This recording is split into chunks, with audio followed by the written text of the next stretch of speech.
você pudesse definir em uma frase, uma palavra, tipo, objetivamente, assim, o que é Alagoas para você? Alagoas, eu vou homenagear de ser. Vou chorar. Alagoas é que se me dói. Se me dói. Viva de seu lindoso.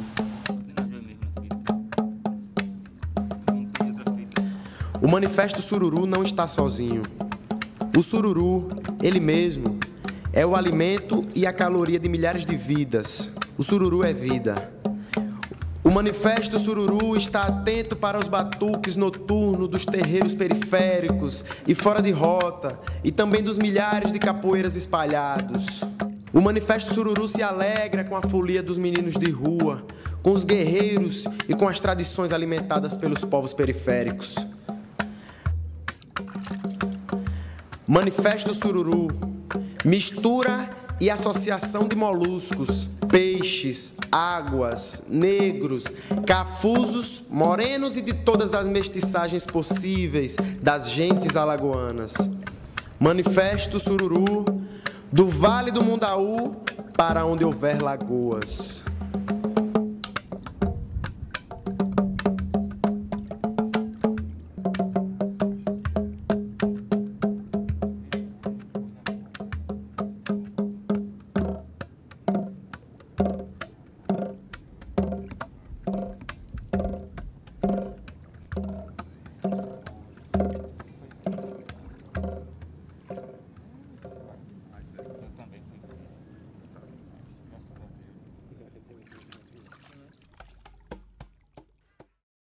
Quinze anos que ele foi lançado no Jornal Tribuna de Alagoas, né? Mas eu tinha feito ele, eu tinha escrito 2 anos antes. Fiz um texto misturado com outras narrativas, citando Graciliano Ramos, Jorge de Lima, os caras aí. E de repente eu disse, não, isso aqui não tem nada a ver, né? São visitantes, saiam, deixa o texto nu. O texto passou 2 anos sem fazer absolutamente nada. Até o momento que o Júlio de Bozo, o músico, fez um show chamado Crime Depois do Mestre, chamou eu, Macri, Naldinho e tal. Tinha falado pro Macri, né? O Macri não deu muito valor, não deu muita atenção e tal. Quando ele leu o texto, ele pirou, né? Ele pegou o texto e ele lançou fragmentos do texto no jornal Extra. E aí, cara, quando ele jogou fragmentos no Extra, o texto, eu vi as pessoas elogiando, apaixonadas. Depois um cara chamado Sóstenes, de um outro blog, não sei o que, Jatiuca, ele colocou o texto e as pessoas ficaram apaixonadas, né? Até um dia que eu estava conversando estava lá no bar chamado Engenho de Araguá, batendo papo numa mesa, e o Ourici Polo me conheceu, me convidou para escrever. Eu estava fazendo letra de música, mandando para o Gino Almeida, mandando para... E chegava na mão da Clarice, a Clarice veio, que tinha casado com o Júnior. Aí ela chegou para mim e disse, ligou para mim e disse, olha, quero publicar coisas escritas no jornal. O que é isso? Diz, não, um manifesto. Aí quando ela me leva para a tribuna, me apresenta o texto para o Ourici Polo, ele lê o texto e publica, né? Eu quero 3 páginas, né? Aí fiquei assustado, né? 8 páginas escritas, mas o jornal deu 3 páginas completas, com reportagem e tal. E aí era o dia da proclamação da independência, né, de Alagoas, 16 de setembro. Eu saí na rua e as pessoas, os intelectuais, né, o pessoal que estava ligado na cultura, a tribuna tinha uma visibilidade muito grande nessa época, o governo Ronaldo Lessa, e aí as pessoas tinham lido e me parabenizando pelo texto, e eu fiquei assustado, né, porque eu tinha feito aquilo muito despretensiosamente, e o texto causou um alvoroço, né, e eu pensei que ia ser uma coisa passageira, né, só que não é passageira, né, ele tocou nas pessoas e só lancei livro em 2015, e abriu o edital na Graciliano, a gente concorreu, foi reeditado, e aí eu nem estava lembrado disso. A Isadora, uma amiga minha, disse, olha, 15 anos do manifesto, 15 anos é uma data a ser comemorada, e aí a gente está fazendo o relançamento dele. E da onde veio a inspiração ou a indignação para conceber o Manifesto Sururu? Eu não digo indignação, não. Eu não... Alagoas é muito vilipendiada, existe um certo culto da morte, da violência, do desterro. Eu prefiro mais falar em inspiração. Me veio de de uma coisa que agora, depois, nos últimos tempos, tenho pensado uma lagoa profunda, que ela já existiu, sempre existiu, né? Mas que ali eu estava captando, né? Essa Alagoas. Mas veio de memórias de infância e memórias contemporâneas, né? Na verdade, quando eu paro para pensar nas minhas reminiscências, nas minhas ideias, onde é que vem isso? Me lembro, eu fui falar com 4 anos de idade, né? Meu pai me colocava no colo, mostrava um livro, de menino tomando banho no rio, de águas, e de minha mãe, eu fui falar com 4 anos, né? E da minha mãe fazendo sururu. Eu morei aqui na Praça dos Martírios, né? Então fui criado nesse ambiente de muita de linearidade, centro-periferia, né? Mercado da produção, cultura popular, e estou vivendo, minha família, a parte da mãe é muito negra, muito negros, né? Havia muito negros na minha convivência. E aí, quando o texto saiu, ele saiu de uma levada só, né? Com essas memórias de infância. Eu acho que era muito isso. É um texto muito sinestésico, né? Muito a minha mãe, muito sururu, muito barro, lama, essa coisa que a gente convive, né? Lagoa, né? Uma coisa que está muito nos olhos da gente. Água, muitas águas, né? O seu Lindoso dizia uma coisa que tudo se resolve pelas águas, né? Alagoas, né? Acho que é muito isso, o texto é muito isso, muita água, né? Muito som, muita sonoridade, muito personagem, assim. Por isso que as pessoas se identificam com o texto, né? Aí quando você olha em retrospecto, esses 15 anos, assim, o que é que você acredita que mudou, o que permanece nesse intervalo de tempo aqui de Alagoas? O que o manifesto, na sua opinião, tem contribuído para essa cena que existe, que hoje é mais forte, eu imagino, do que era há 15 anos atrás? Uhum. Olha, Pidge, você pode ir para o jornal. O manifesto foi lançado em 2004. Em 2004 estava acontecendo mais 2 eventos na cidade. Nasce a Orquestra de Tambores, do Wilson Santos, que reinventa a música negra, e também está tendo a publicação, a tese do Ulisses Rafael, sobre o Quebra. Então, os 3 eventos, um que explica o Quebra, né, teoricamente, um que performatiza a música negra, e o evento e o título do manifesto, que ela dá uma publicidade a eventos, faz uma releitura da identidade alagoana, de Alagoas, a partir dos pobres, dos negros, dos pobres. Então você vai ver que a escrita do manifesto é uma escrita que ela pega palmares, né? Ela faz uma leitura, não uma leitura sectária, onde os brancos não entram, os brancos que contribuem com a cultura negra, né? Como Celso Brandão, o Guilherme Rogato, que aparece a imagem da Lagoa Mundaú, mas é um texto escrito, né, a partir da negritude e da cultura popular, né,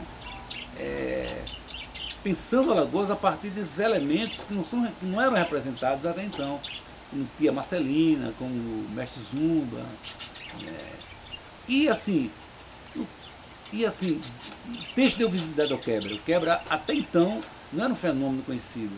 Era um fenômeno conhecido por poucas pessoas, pelos negros. É um fenômeno que está muito no senso comum. Quem tinha escrito alguma coisa sobre isso estava muito disperso.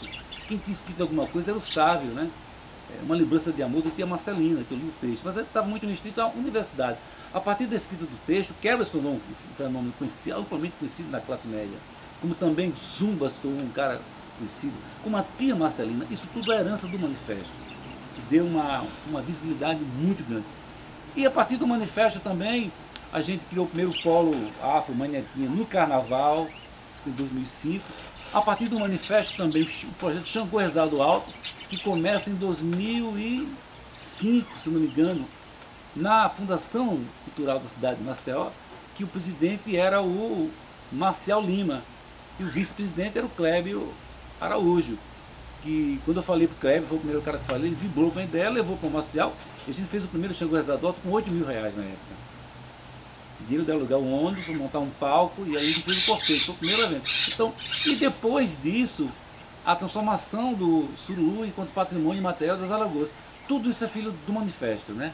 Então é um texto que ele permanece porque as pessoas se identificam com ele. É como se tivesse tocado o coração e a pele das pessoas.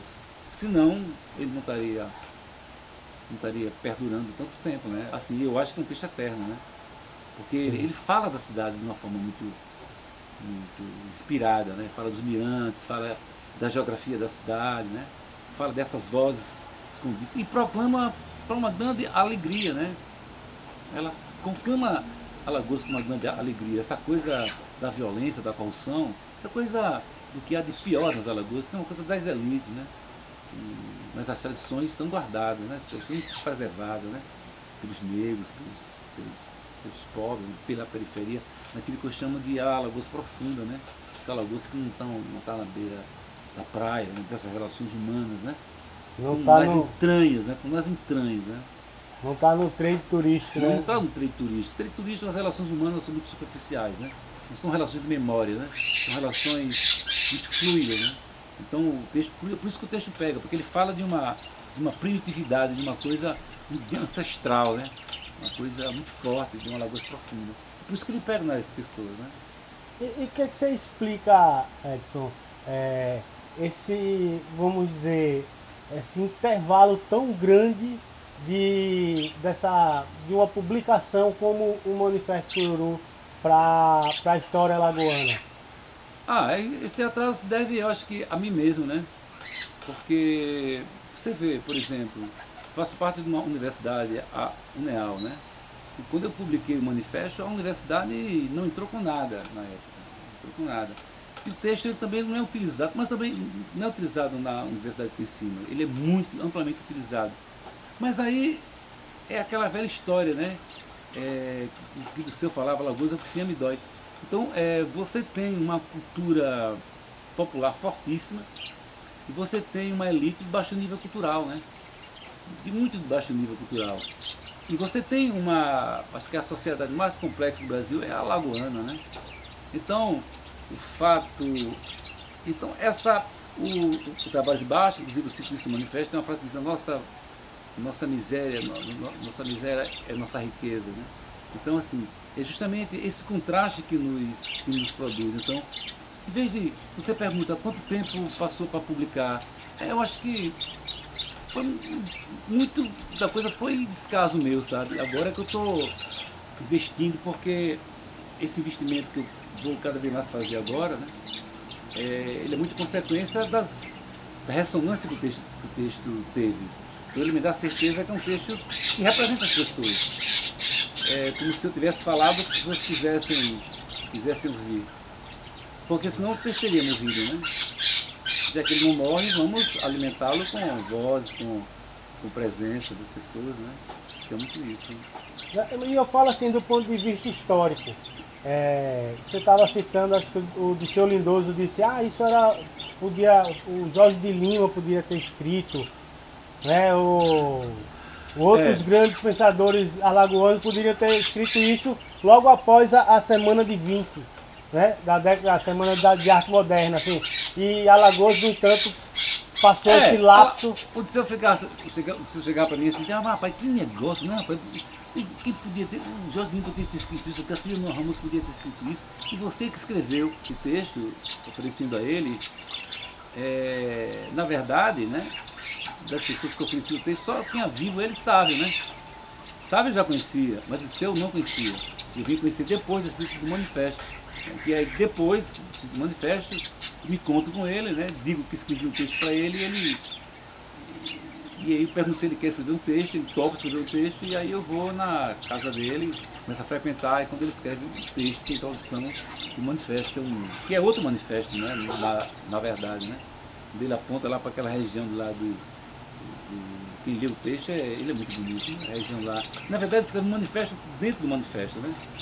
Que é uma coisa muito legal, né? Essa provocação que ele faz, né? Fala de Otávio Brandão, essas coisas todas, né? Canais Lagoas, né? E você vê que o manifesto nada mais atual, né? Apesar dessa lacuna que existe vamos dizer, no pensamento cultural alagoano, né? Até a chegada do Manifesto Sururu, mas nada mais atual do que pensar o fenômeno da globalização, né? Pois é, ele fala do local e ele aponta para o futuro. Tem uma parte do texto que eu digo assim, os canais nunca iluminaram as lagoas, mas o que trazem, as lagoas não trazem os navios, que é justamente desse processo de olhar para dentro. De olhar para dentro. Lagoas interiorizar, olhar para dentro de Alagoas. Esse olhar que a gente tem que ter voltado para aquilo que eu chamo de uma Alagoas profunda. Porque Alagoas ela é muito rica, ela é de uma riqueza absurda. E eu acho que até agora as elites alagoanas não tiveram condições de pensar a modernidade alagoana. Porque ela é muito complexa, cara.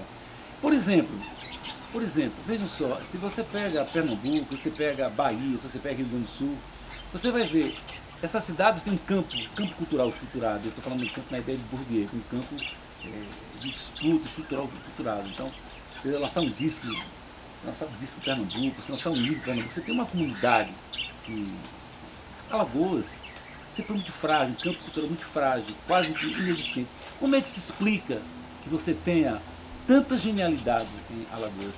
Você tem os 2 primeiros presidentes, né, que são alagoanos, você tem Graciliano Ramos, você tem Lei Luiz, você tem Jorge Lima, que é o maior poeta negro, você tem Cacá Diegues, você tem o maior jurista do mundo, que é o Ponce de Miranda, você tem uma psiquiatra como a Alice da Silveira, que reinventa a psiquiatria a nível mundial, você tem Arthur Ramos, você tem Jajaraca, Ratinho, você tem Duofel, Remeto Pascoal, Djavan, estou falando dos mais conhecidos, fora os novos, né, que estão por aqui. Como é que você explica, cara, que a gente produza tanta cultura? Comparar Alagoas com o Rio Grande do Sul, o estado rico, eu explico isso, sabe, pelo quê? Uma das coisas é o tamanho e a geografia. Porque tem um cara que diz, o Alexandre Baumgartner, o cara que cria a estética enquanto campo específico, que ele vai dizer que uma lembrança é guardada na memória conforme seja o número de sentidos que for atingidos.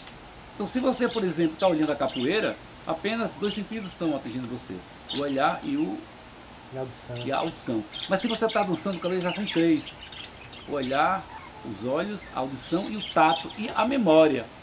Então Alagoas, esse contraste de Alagoas, de geografias, ele produz um contraste visual muito forte que atinge tudo. Então veja que contradição. Você tem um estado pequeno, a geografia pequena, com uma densidade de águas, de cores, de sons muito intensa. E você gera uma artes plásticas, Rosalvo Ribeiro, uma das artistas plásticas do Brasil, você tem uma artes plásticas fortíssima, você tem o maior acervo de cultura popular do Brasil, o maior artesanato. E você tem, então, essa produção artística cultural, ela é a explicação que eu dou, uma explicação quase que naturalista, geográfica. E os conflitos políticos, ela gera a riqueza dos romances. Os 4 principais romances da maior visibilidade em Alagoas, são todos eles narrativas da violência. E todos eles narrativas de uma classe média sufocada pelos estudos do poder. É Calunga, que é o romance mais alagoano de todos. É Angústia, que é a história de um cara que mata e enlouquece. Calunga, ele mata e se suicida. Ninho de Cobras, o cara morre sob tortura, e a história também de suicida. E o Anjo Americano. 4 romances. Fora os últimos romances do Seu Lindoso, chamado Ana do Rosário. Fora os romances do Seu Lindoso, de Mar das Lajes e tal. Mas eu falo que agora vão começar a ser visibilizados mais. Mas vejam só, qual é o estado que você tem que ter uma narrativa de violência tão forte quanto essa? Então a violência, ela faz parte da cultura alagoana, dessa Alagoas profunda, compreende? Essa Alagoas profunda é essa Alagoas abissal, primitiva, sabe? Essa Alagoas que ela é bela, ela é violenta e ela é trágica também, né? Então está diante de um estado com uma riqueza cultural absurda. Alagoas não é para amador, entendeu? De uma complexidade muito grande, porque nada, absolutamente nada, nos explica essa riqueza que a gente tem cultural, né? Uma coisa quase que mística, eu diria, né? Com tanta violência, com tanta exclusão, e na verdade, sabe, isso que eu estou observando, eu estava lendo um dia de um cara chamado Frederick Jameson, que ele está mostrando a questão do modernismo na Europa. Ele vai dizer o seguinte: o modernismo na Europa ele não vai surgir nos países mais adiantados, não, como a Inglaterra. Ele pergunta qual é a obra que tem, na Inglaterra, grande obra do modernismo. Ele vai surgir na França, o impressionismo, né? pontilismo, aquelas coisas todas lá surgindo na França. Porque na França, o que, é que ele vai dizer? O que, é que a França tem que os países não têm? Ela tem uma área moderna, Paris, e uma área de campo. Esses contrastes de campo e cidade vai produzir a arte moderna, esse choque. Alagoas é choque o tempo todo. Choque de violência, choque de beleza, choque de cores, choque de música, choque de tudo isso, né? E na verdade, então, se você quer entender Alagoas, tem muitas portas abertas. Você pode entendê-la pela violência, pela disputa política, mas Alagoas mesmo, ela fala o que ela é, o que ela pode ser através da arte, porque ela nos desvela, né? Ela nos desvela em todos os sentidos, né? Alagoas é uma poesia imensa. Eu acho que a estética é que nos revela, né? Estética negra, estética índia, né? E essa mistura. Tanto é, observe só que essa Alagoas profunda que eu falo no internet, os nossos artistas plásticos mais representativos, todos eles vêm do interior. Todos. Senão eles bebem lá no interior. Celso Brandão, que vem de Viçosa, Beto Leão, que vem de Quebrangulo, Ronaldo de Andrade, sabe?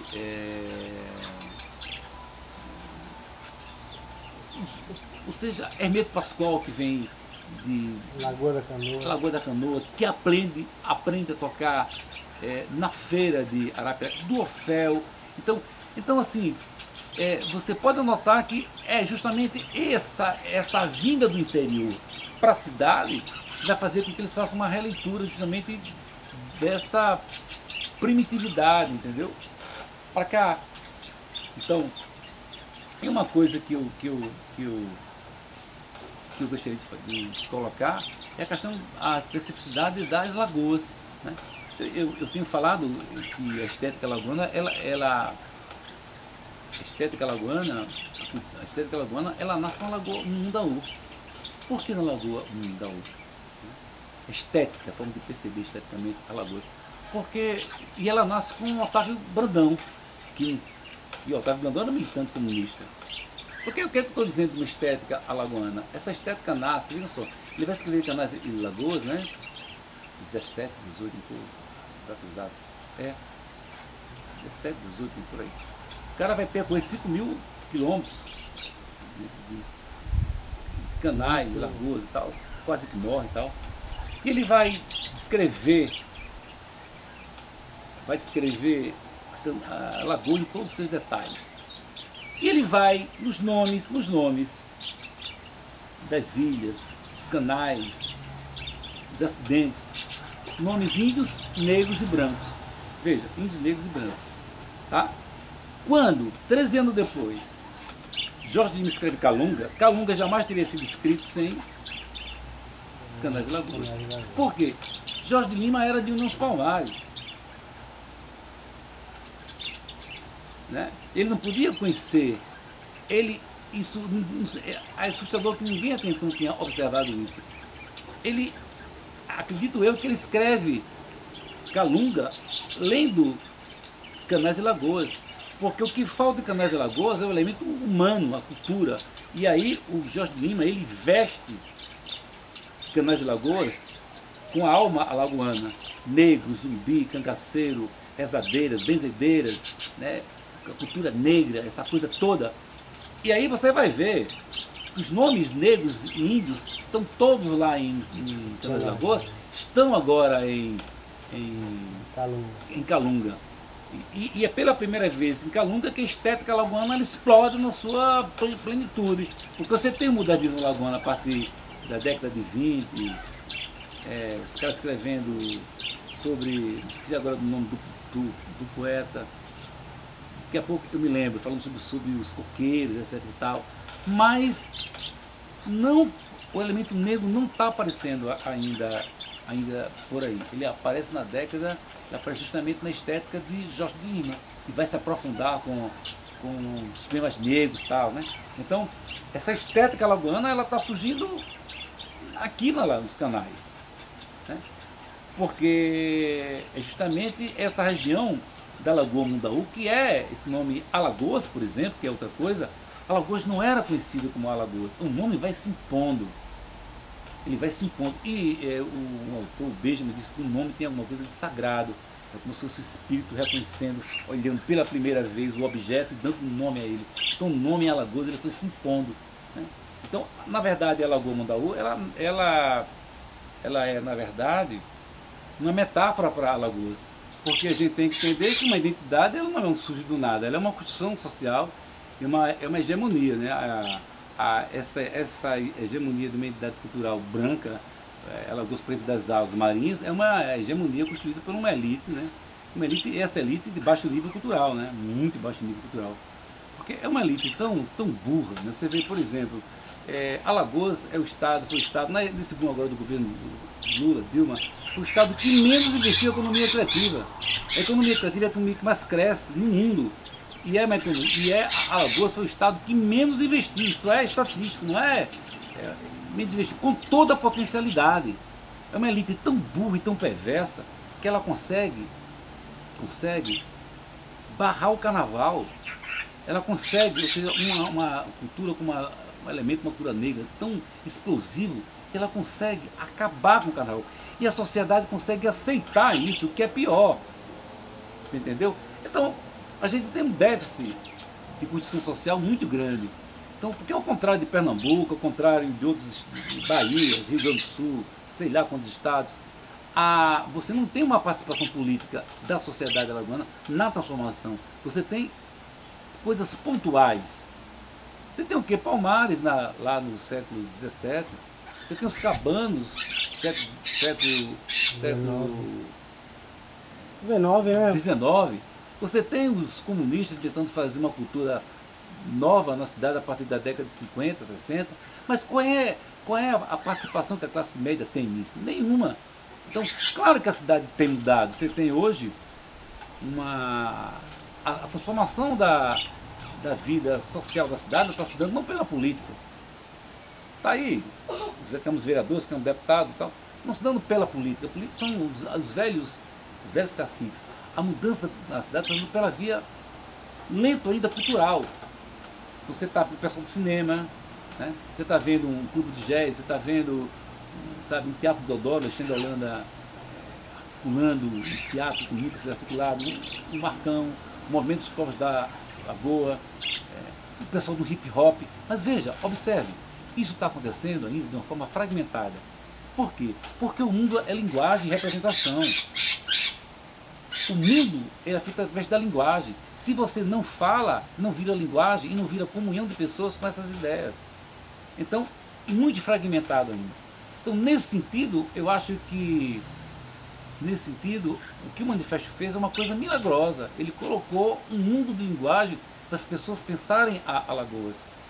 Ele provocou uma mediação que até então não tinha existido. Né?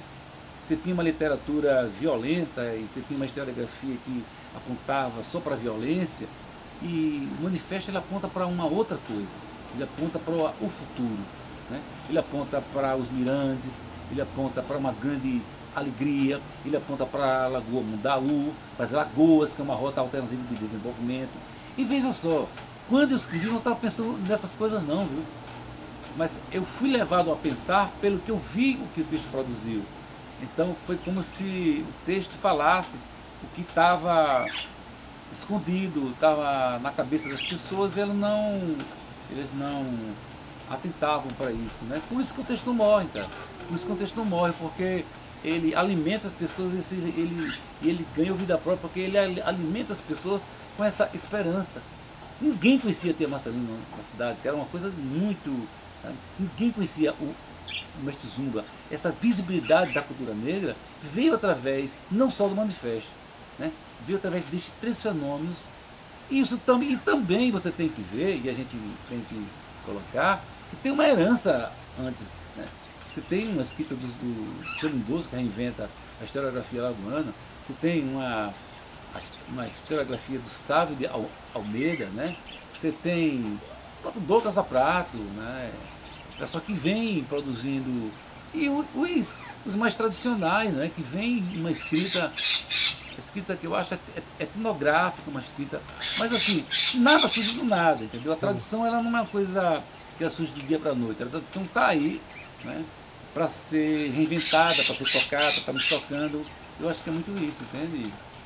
E é um pouco aquilo que o escritor russo, né, o Tolstói, diz que se você quer ser universal, comece por pintar a sua aldeia. Cantas Né?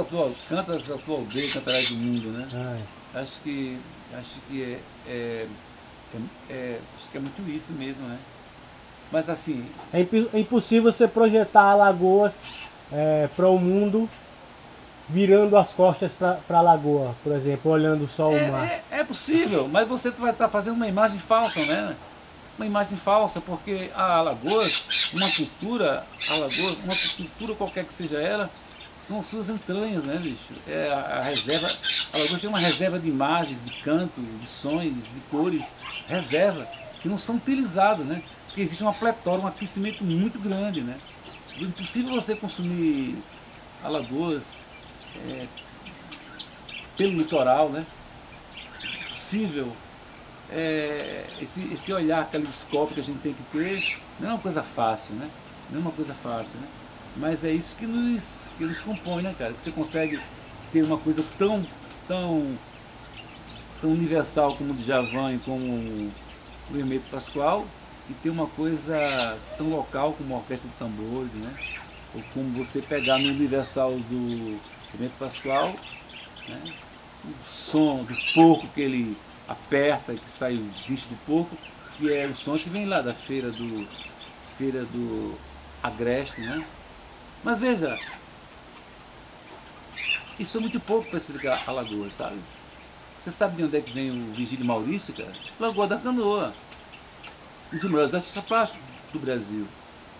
Da terra do Hermeto Pascoal.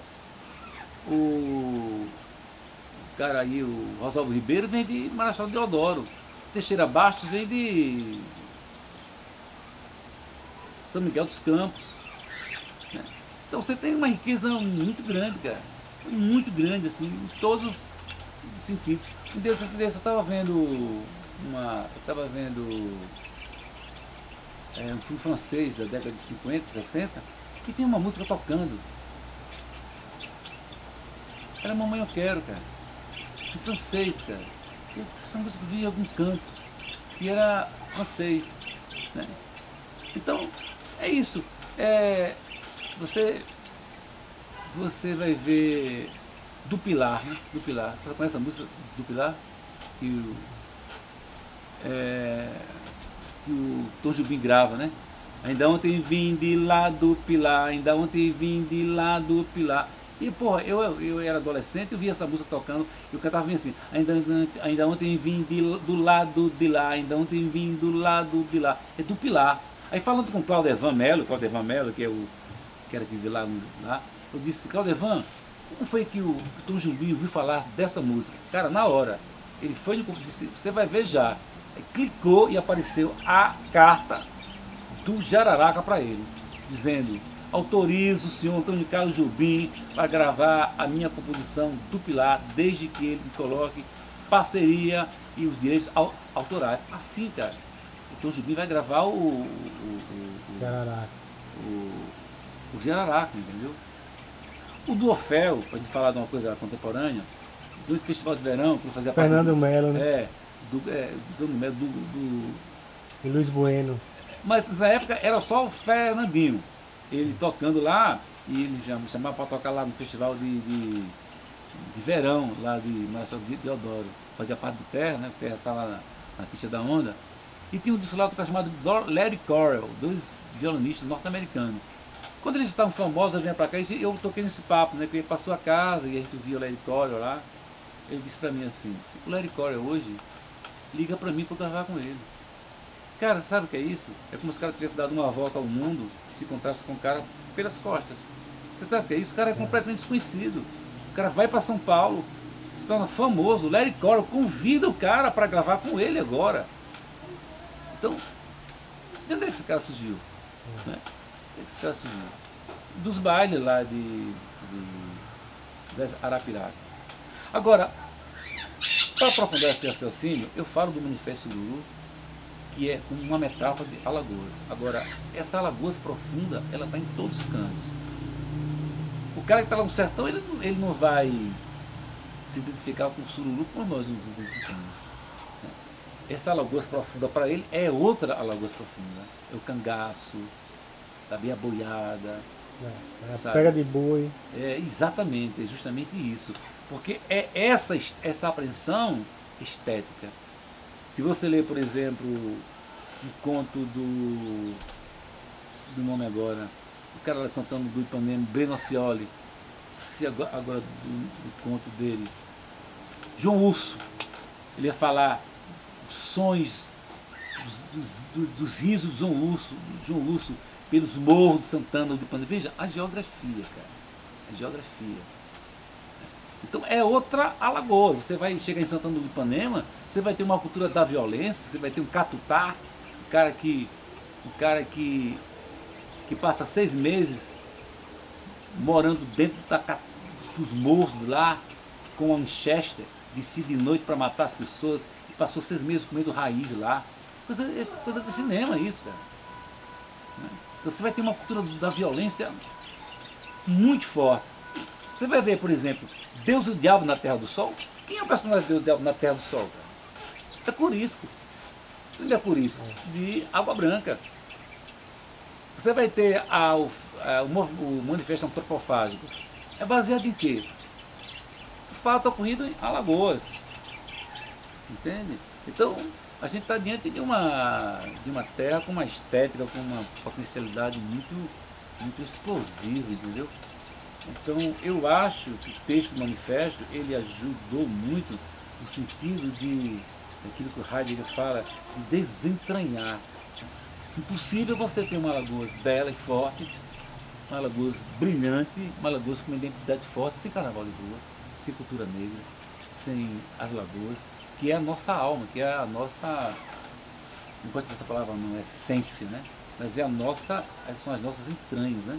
Não sei que você acabe com isso, a terra, a lagoa, você acabe com os negros, mas tem como. Tem como. Eu acho que é a esperança que falta para que a gente seja completo mesmo, sabe? Você acha que isso é um pouco... Você não gosta da palavra herança, assim, mas de certo modo isso aconteceu no Brasil inteiro, assim, mas aqui, pelo fato da gente ter uma geografia diferente de tudo que existe. O Rio de Janeiro tem a Lagoa lá, o Santa Catarina, né, Florianópolis também tem a sua lagoa, assim, eles têm um outro cuidado com a lagoa. Aqui em Alagoas aconteceu o fato de a gente sempre olhar para a Europa, né, nossas elites, elas cresceram ou estruturaram a cidade voltada para o mar. Você acha que essa visão do português ou do europeu que chegou aqui, que impregnou a construção da cidade, tem a possibilidade da gente reverter isso? Você acredita que isso pode ser revertido e essa contribuição do manifesto para uma nova forma de olhar Maceió e uma nova forma de olhar essa Alagoas profunda que você fala? Eu acho que isso já está sendo feito, entendeu? Já está sendo feito, eu falei para você, mas está sendo feito pelas entranhas, aquilo que eu falei para você. Veja, o mundo é formado pela linguagem, falta uma linguagem particular a isso. Nesse sentido, o manifesto ajudou muito, no sentido de articular aquilo que estava desarticulado, mas é muito pouco ainda, é muito pouco essa visibilidade sobre Alagoas, né? Porque existe um ocultamento, né, muito forte dessas entranhas. Porque você tem, por exemplo, vamos parar para pensar só sobre as 5 cidades lacustres, essas 5 cidades que tem aqui. Você tem a mesma paisagem, cara, a mesma história e a mesma cultura. Como é que você entende que a gente não tem um turismo específico para as lagoas? Um turismo que abarque Coqueiro Seco, Santa Luzia do Norte, Satuba, Pilar e Marechal Deodoro, com tanta beleza. E uma história riquíssima, uma história, né? Uma cultura, uma culinária, tudo, é completo, é completo. Por que não acontece isso? Por causa identidade das águas, uma espécie de colonialismo interno, sabe? Então, esse tipo de turismo nos mata. Ele nos mata, ele nos suga a nossa identidade. Então você tem uma rota de desenvolvimento que podia ser explorada, que não é explorada. O cara que é formado em coqueiro seco, que o prefeito bota ônibus para fazer curso superior, quando termina ele sai de lá, porque não tem possibilidade de se desenvolver lá. Só que lá tem tudo para se desenvolver. Cada cidade dessa é um relicário de patrimônio arquitetônico, patrimônio natural, patrimônio cultural, com toda a gastronomia. Está tudo aqui. É só uma questão de você trabalhar o olhar. Virar o rosto, né? Virar o rosto. Você tem 7 mirantes na cidade que não são aproveitados. Você tem as praças que não são aproveitadas. Você tem a Praça dos Martírios que está aqui, que virou um lugar de encontro de mendigos. Você tem um comércio que foi invadido pelos miseráveis que não tem como sobreviver. E você tem como reverter esse quadro. Só que a inversão desse quadro passa por um olhar muito mais amplo. Entende? É justamente isso que a gente tem que pensar sobre Alagoas. Entende? Então, quando é que o comércio começa a ficar decadente? Não está agora, não vem lá atrás, quando a praia começa a ficar poluída. Que os hotéis começam a morrer. E você tem um sério. Você está entendendo? E aí, o que o manifesto faz nisso? Ele é outra pegada, cara. É outra pegada. Ele vai estar pensando numa reinvenção da cidade. Né? Agora, como essa reinvenção da cidade vai se dar, depende do sujeito, depende do entendimento, depende de como é que a gente vai pensar a cidade. Porque, veja o que acontece. É uma sociedade civil desorganizada que cobra dos governantes aquilo que nem ela mesma sabe.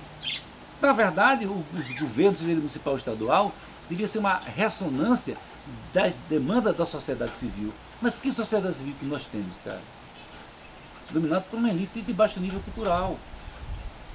Entende? Uma elite de baixo nível cultural, pedratória, de baixo nível cultural. Então, eu, quando fui classificar as elites alagoanas, eu coloquei assim que, nas origens, ela é violenta, ela é exterminadora ela nasce sob extermínio dos índios, retéis e dos palmares.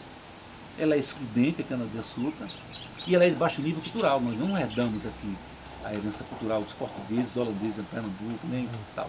Baixo nível cultural. Qual é o nosso primeiro aparelho administrativo? Vai surgir depois da destruição de Palmares. Então, quando a gente vai ver o consumo cultural da elite alagoana hoje, então, a própria elite não é uma coisa só. Então, eu, quando fui classificar a elite alagoana, eu classifiquei em 3 tipos de elite. Elite que eu estou falando não é a burguesia, é elite. Você é elite, eu sou elite, o cara que é treinador de futebol é elite, o cara que é professor universitário é elite, no sentido de ser dirigente. Então você tem uma pequena elite de alto nível cultural, essa é 0, tantos por cento, né, com olhar voltado para fora de Alagoas. Você tem abaixo dessa elite uma elite com olhar voltado para Alagoas, mas também de alto nível cultural. E você tem abaixo dessa uma elite, uma esmagadora maioria, de baixo nível cultural, essa que domina a gente. E para essa, o símbolo de status, o símbolo de distinção cultural, são 3. A posse da terra, a maior construção do país, a exibição de bens culturais, a casa de praia, o carro do ano, e pasme. Qual é a terceira, o símbolo de status? A posse do poder político. E aí você tem, por trás disso que você tem, um turbilhão de cultura, né, de possibilidades que essa elite não consegue ver. Porque é uma elite colonizadora, colonizada, baixo nível cultural, e etc e tal. Aí eu acho que, pode olhar quem está com os meios de comunicação. Quer ver uma coisa? Você sabe quando é que o festival de verão acaba? Quando o turismo chega, cara.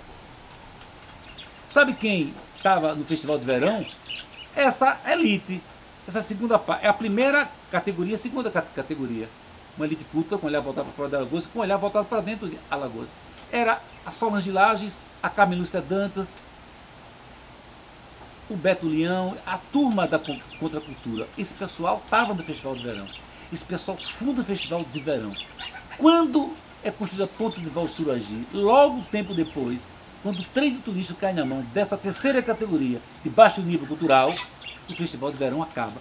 porque o turismo está no turismo de massa, e não turismo cultural. Você está compreendendo? Que contradição. Quando o turismo chega, o Festival de Verão acaba. O primeiro evento da modernidade cultural alagoana foi o Festival de Verão. E essa elite de baixo nível cultural acaba com ela para massificar. É quando está surgindo o turismo em Alagoas. Então esse turismo surge de baixo nível cultural. Ele vai trazer um turismo que não consome cultura. Não foi feita essa pesquisa ainda. Então esse turismo que vem aqui é o turismo de baixo poder Sol e mar. Sol e mar. Então ele se retroalimenta. Aí você pergunta, mas isso vai durar para sempre? Claro que não, cara. Claro que não. A Terra gira. A Terra gira. Ela se move. Com o seu grande poder, como dizia o como diz o Verdelinho. Verdelinho. Pois é, como diz o seu. Tem uma música da Mestra Hilda que ela diz: quer que tem esse povo que não. Quer que tem esse povo que não fala. Meu tambor apitou, pediu mala. Veja que coisa, bicho. Como é sabedoria para o que tem esse povo que não fala? Meu tambor apitou, pediu mala. Meu tambor apitou, pediu mala, né? Então assim, veja como a cultura popular é forte, amigo, como ela é forte. Então não dá, eu vejo uns caras escrever, uns intelectuais de esquerda escrever sobre violência, sobre, sabe, parece um prazer perverso, sabe? Eu não entro nessa não, sabe? Eu não entro nessa não, acho que a minha escrita tem umas peças escritas que falam da violência, mas é mais como catarse, sabe? Como catarse. A minha Alagoas é uma Alagoas da esperança, uma Alagoas Da beleza. da beleza, da estética, né? Da potência. Que ela tá aí, ela tá aí. Quem não vê, quem não quer, quem não vê, quem não pode, quem não vê, quem não enxerga, mas quem tem olhos para ver, vai ver que ela vai, impossível, ela vai brilhar e ela vai brilhar muito bem, cara. Acho que é inevitável dentro do momento da história, né, cara? Um dia ela vai explodir de alegrias. E o texto fala isso, o texto do manifesto, ele fala isso, né, cara? Ele fala isso, né? Então é isso, eu estou tentando sintetizar as minhas coisas, peças de teatro, minha tese de doutorado, que é uma tese muito importante, as pessoas que leem ajudam elas a refletir sobre a Alagoas. Eu estou com um atraso muito forte na minha vida, um atraso de 20 anos, eu acho, das minhas coisas, voltando a cantar, fazendo uma série de coisas, sabe? Espero ter mais calma para poder produzir mais. Não, vai conseguir. Edson, se você pudesse definir em uma frase, uma palavra, tipo, objetivamente, assim, o que é Alagoas para você? Alagoas, eu vou homenagear de ser. Vou chorar. Alagoas é que sempre me dói. Que sempre me dói. Viva de ser lindoso.